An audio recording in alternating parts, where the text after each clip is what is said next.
रात के गहरे अंधेरे में जब फूफी ने मेरी तरफ देखते हुए कहा कि आज रात तुम मेरे साथ सो जाना बेटा, घर में कोई नहीं है और मुझे बहुत डर लग रहा है, तो मैं हैरान रह गया। मैंने पूछा फूफी जी क्या हुआ, तो उन्होंने बताया कि तुम्हारे फूफा साहिब बाहर शहर गए हुए हैं। दोनों बड़े बेटे कॉलेज के हॉस्टल में हैं और छोटी वाली बेटी अपनी नानी के घर चली गई है। घर में सिर्फ मैं और मेरा 3 साल का बेटा अकेले हैं। बाहर दिल्ली में आजकल रात को कुछ मशकूक लोग घूमते नजर आते हैं, इसलिए मुझे बहुत घबराहट हो रही है। मेरी वालिदा ने ये बात सुनते ही फौरन कहा, अराउन बेटा तुम फौरन फूफी के साथ चले जाओ और उन्हें हिम्मत दो, रात भर उनके पास रहो। मैंने हामी भरी और अपना नाइट सूट, बुर्श और एक किताब उठा ली। फूफी ने मेरा हाथ पकड़कर मुझे अपने घर की तरफ ले जाना शुरू कर दिया। रास्ते में वो मुसलसल बातें करती रहे कि तुम अब बड़े हो गए हो अराउन, अब तुम्हारा साथ मिलने से मुझे थोड़ा सुकून मिलेगा। उनके घर पहुंचकर उन्होंने दरवाज़ा बंद किया और मुझे बड़े बेडरूम में ले गई जहां उनका 3 साल का बेटा पहले ही सो रहा था। फूफी ने मुझे बिस्तर पर बिठाया और कहा कि आज तुम मेरे बिल्कुल करीब सो जाना ताकि मुझे अकेला ना लगे। फिर हम दोनों किचन में गए और रात का खाना तैयार किया। खाने के बाद मैंने अपनी किताब खोली और पढ़ने लगा जबकि फूफी घर के बाकी काम निपटाने लगे। थोड़ी देर बाद वो आई और मुझसे पूछा कि तुम्हारा काम हो गया। मैंने कहा हाँ, तो उन्होंने टीवी ऑन कर दिया। इस वक्त रात के 10 बज रहे थे। हम दोनों टीवी देखते रहे। फूफी ने अपने बेटे को दूध पिलाया और इसे सुला दिया। फिर उन्होंने मुझे कहा कि अब सो जाने का वक्त हो गया है। मैं बिस्तर पर लेट गया तो फूफी ने कमरे का दरवाज़ा अच्छी तरह बंद करके अंदर से कुंडी चला दी और कहा कि बाहर की हवा आने से मुझे डर लगता है। मैंने कहा कि गर्मी तो बहुत है फूफी, लेकिन वो नहीं माने। थोड़ी देर बाद बाहर से एक अजीब सी आवाज़ आई। फूफी फौरन मेरी तरफ मुड़े और मुझसे करीब हो गई। उनका जिस्म थोड़ा सा कांप रहा था। मैंने उन्हें तसल्ली दी कि कोई बात नहीं, मैं हूं ना। फूफी ने मुझे अपनी बाहों में ले लिया और बोले कि तुम मेरे राजा हो, आज रात तुम मुझे अकेला नहीं छोड़ना। दूसरी बार जब बाहर से आवाज़ आई तो फूफी ने मुझे और भी करीब खींच लिया। उनकी सांस तेज हो रही थी। मैंने उन्हें कहा कि मैं बाहर जाकर देखता हूँ। पहले तो उन्होंने सख्त इनकार कर दिया, लेकिन जब मैंने इसरार किया तो वो भी मेरे साथ उठी। उन्होंने एक लंबा डंडा उठा लिया और मेरे हाथ को मजबूती से पकड़ लिया।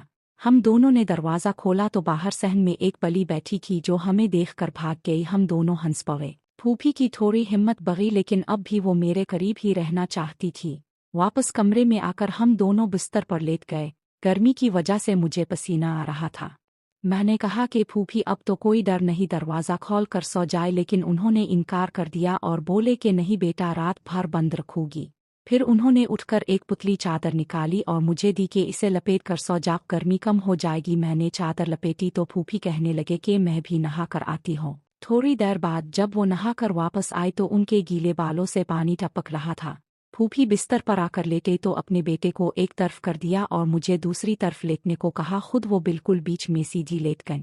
कमरे की लाइट डर की वजह से बंद नहीं की गई थी। अब फूफी की आंखें बंद थी, लेकिन उनका एक हाथ मेरे बाजू पर था। अचानक बाहर से फिर कुछ आवाज़ें आई। फूफी ने फौरन करवट ली और मुझसे बिल्कुल करीब हो गईं। मैंने उन्हें गले लगाकर तसल्ली दी। फूफी ने बड़ी नरम आवाज़ में कहा कि अराउन बेटा, तुम आज रात मुझे छोड़कर मत जाना। तीसरी बार जब बाहर से आवाज़ आई तो फूफी ने मुझे इतना करीब खींच लिया कि उनकी सांस मेरी गर्दन पर पड़ रही थी। मैंने उन्हें कहा कि फूफी डरो मत, मैं तुम्हारे साथ हो। उन्होंने आंखें खोलकर मुझे देखा और बोले कि तुम बहुत अच्छे हो बेटा, तुम्हारे बगैर मैं आज रात अकेली नहीं रह सकती थी। उनकी आवाज़ में एक अजीब सी नरमी थी। फिर उन्होंने मुझे और भी करीब खींच लिया। कमरे में सिर्फ एक हल्की सी लाइट जल रही थी। फूफी का जिस्म अब पहले से ज्यादा गर्म हो गया था। मैंने उनसे पूछा कि क्या अब भी डर लग रहा है, तो वो बोले कि अब डर तो कम हो गया है, लेकिन तुम मुझे छोड़ मत देना। रात गहरी होती गई और फूफी अब भी मुझसे अलग नहीं हो रही थी। उनकी नरम सांस मेरी गर्दन पर पड़ रही थी। मैंने भी उन्हें गले लगा लिया। फूफी ने आहिस्ता से मेरा नाम लिया और बोले कि अराउन, तुम मेरे बहुत करीब हो। बाहर की आवाज़ें अब बंद हो गई थी, लेकिन फूफी अब भी मुझसे अलग नहीं हो रही थी। उन्होंने मुझे बताया कि तुम आज रात से मेरे राजदार हो। मैंने उन्हें करीब खींचा और उनके गले में चेहरा छुपा लिया। फूफी ने आंखें बंद करके मुझे और भी मजबूती से जकड़ लिया। हम दोनों एक दूसरे की हमदर्दी में खो गए। रात आहिस्ता आहिस्ता गुजर रही थी और फूफी की गर्म सांस मेरी गर्दन पर पड़ रही थी। जब सुबह होने वाली थी तो फूफी ने मुझे आहिस्ता से जगाने की कोशिश की। उनकी आवाज़ में अब भी वही नरमी थी। उन्होंने मुझे गले लगाया और बोले कि आज रात तुमने मुझे बहुत हिम्मत दी, अब तुम मेरे सबसे करीब हो। फूफी ने चाय बनाई और हम दोनों ने साथ बैठकर पी, उनके बेटे को भी जगा दिया। जब मैं घर जाने लगा तो फूफी ने मेरे कान में आहिस्ता से कहा कि अगली बार जब फूफा बाहर जाए तो ज़रूर आ जाना। मैंने मुस्कुराकर हाँ कहा। घर वापस आकर मैं सोचने लगा कि फूफी की तन्हाई ने मुझे एक नई दुनिया दिखा दी है। अब हर रात मुझे उनकी याद आने लगी। फूफी भी शायद मुझे याद कर रही होगी। ये रात हम दोनों के लिए एक यादगार बन गई थी। बाहर सूरज निकल आया था, लेकिन अंदर दिल में अब भी वही गर्मजोशी थी जो फूफी की बाहों में थी। अगले दिन जब मैं घर वापस आया तो फूफी की याद मेरे ज़हन से नहीं जा रही थी। उनकी तन्हाई, उनकी घबराहट और रात भर की वो नरम बातें बार बार याद आ रही थी।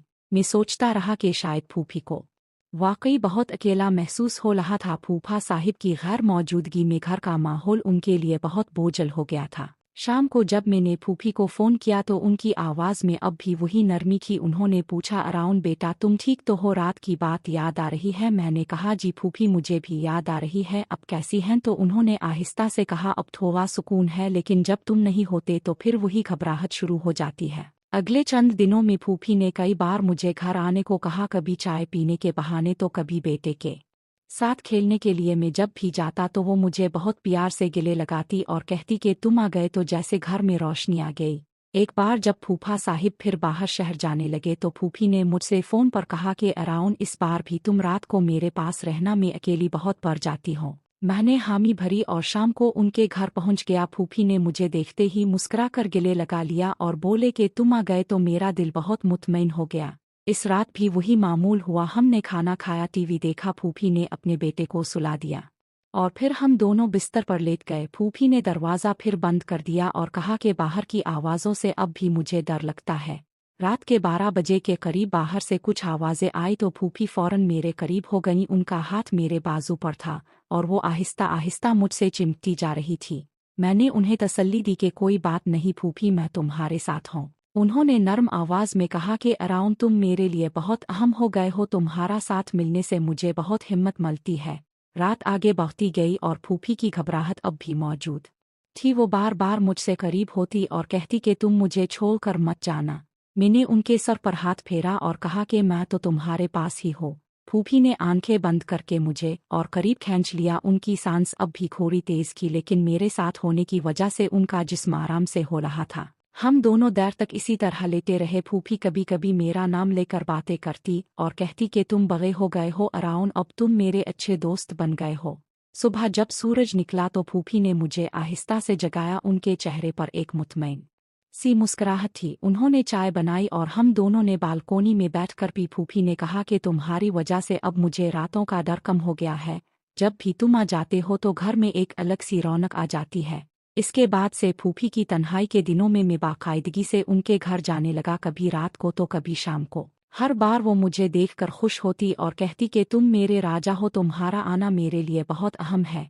एक रात जब बाहर शदीद बारिश हो रही थी और बिजली भी चली गई तो फूफी की घबराहट और बढ़ गई। उन्होंने मुझे फ़ोन करके फ़ौरन आने को कहा। मैं बारिश में भीगते हुए उनके घर पहुंचा तो फूफी ने दरवाज़ा खोलते ही मुझे गले लगा लिया और बोले कि तुम आ गए तो जैसे मेरी जान में जान आ गई।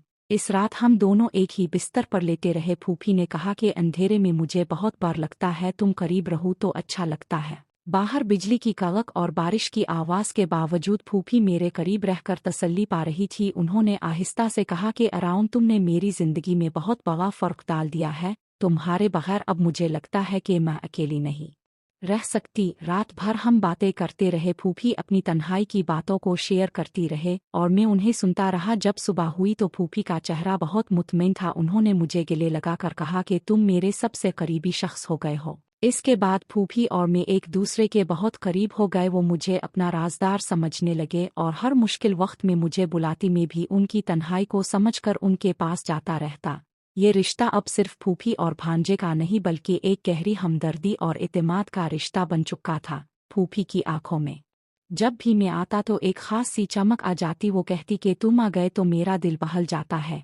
वक्त गुजरने के साथ साथ फूफी की घबराहट कम होती गई, लेकिन मेरा उनके घर आना जारी रहा क्योंकि अब वो मेरी भी आदत बन चुकी थी। जब फूफा साहिब वापस आते तो फूफी मुझे फ़ोन करके कहती कि अब थोड़े दिन इंतज़ार करो, लेकिन जैसे ही वो दोबारा बाहर जाते फूफी फ़ौरन मुझे बुलाती। एक दिन फूफी ने मुझसे कहा कि अराउंड तुमने मुझे ये सिखा दिया है कि तन्हाई में भी कोई साथ दे सकता है, तुम मेरे लिए बहुत ख़ास हो। मैंने मुस्कुराकर कहा कि फूफी अब भी मेरे लिए बहुत अहम हैं। इस तरह हमारी ये रातों की कहानी आहिस्ता आहिस्ता एक खूबसूरत और यादगार रिश्ते में बदल गई। फूफी की तन्हाई अब हम दोनों के दरमियान एक मजबूत बंधन बन चुकी थी। बाहर की दुनिया चलती रहती थी, लेकिन अंदर दिल में अब भी वही गर्मजोशी और सुकून था जो फूफी के करीब होने से मिलता था।